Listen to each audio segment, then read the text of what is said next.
નર્મદા જિલ્લામાંથી પસાર થતા નેશનલ હાઈવે નંબર 56 માટેની જમીન સંપાદન સામે ખેડૂતોએ વિરોધ કરી કલેક્ટરને આવેદનપત્ર પાઠવ્યું હતું, જેમાં ભાજપના આગેવાનો પણ જોડાયા હતા.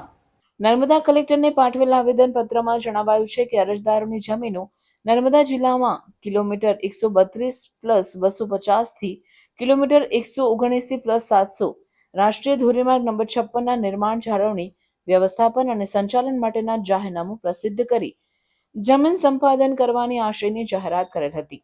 એક નાના વળાંકને બાયપાસ કરવા માટે કુલ 3 સોસાયટી અને આદિવાસીઓની જમીનોનો ભોગ લેવામાં આવી રહેલ હોવાથી અરજદારોએ વાંધાઓ રજૂ કરી સંપાદન સામે સખત વિરોધ દર્શાવેલ હતો, પરંતુ સરકાર દ્વારા અરજદારોની રજૂઆતો, વાંધાઓ, વિરોધ ધ્યાને લેવામાં આવેલ ન હતા.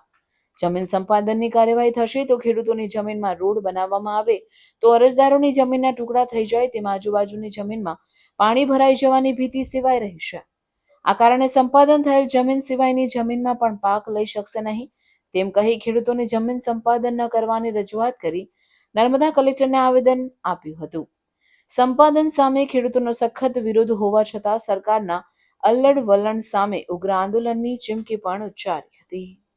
2022માં કેન્દ્ર સરકાર દ્વારા નેશનલ ઓથોરિટી દ્વારા વાપીથી શામળાજી 600 કિલોમીટરનો રસ્તો 6 લેન મંજૂર કરવામાં આવેલ હતો અને અમે જે તે વખતે તંત્રને સહકાર બી આપેલ હતો અને તેમાં ઘણી બધી જમીનો, ઘણી બધી સોસાયટીઓ, ઘણા રહીશો ઘર વગરના થાય એવા હતા.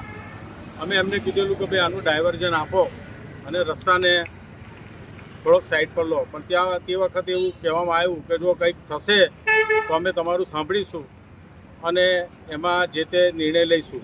હાલમાં અમને એવું જાણવા મળેલ છે કે વ્યારાથી વાપી 170 કિલોમીટરનો રસ્તો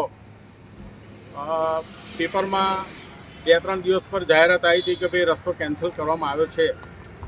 તો અમારી માગણી એવી છે કે જો ત્યાંનો રસ્તો કેન્સલ થતો હોય તો નર્મદા જિલ્લામાંથી પસાર થતો આ રસ્તો બી કેન્સલ થાય, કેમ કે અહીંયા 90% ટ્રાઇબલ લોકો છે, જે લોકો જમીન ધરાવે છે. અહીંયા કોઈ ઇન્ડસ્ટ્રી જ નથી. અહીંયા તમામ લોકો ને ખેતી પર જ નિર્ભર છે, બીજું કોઈ આવક ના હોવાથી અમારું એવું કહેવું છે કે આ રસ્તો નર્મદા જિલ્લાનો કેન્સલ કરવામાં આવે એ જ અમારી વિનંતી છે.